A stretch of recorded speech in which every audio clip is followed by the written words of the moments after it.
All right, Becca, break it down. How much snow did we actually see? Oh my gosh, what a wild 24 hours. We officially picked up at the Charlotte Douglas International Airport a solid 11 inches. That is just less than a foot.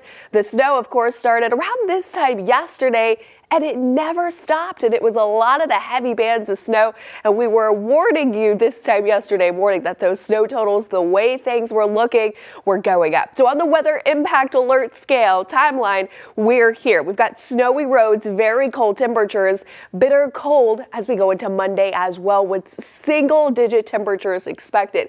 We've finally dried out from the mountains into the Charlotte metro, had a few light flurries our most southeastern counties over towards Rockingham, portions of Chesterfield. That is all moving out. Clouds will continue to clear out as well, but we are still tracking snow showers off towards the Carolina coast between the Outer Banks all the way into portions of Wilmington. This will continue to drift off to the east, and we do expect temperatures to gradually warm up a little bit above that freezing mark. Will allow for some snow melt, some evaporation, but anything that doesn't completely melt or dry off will refreeze as we go into tonight into early tomorrow morning.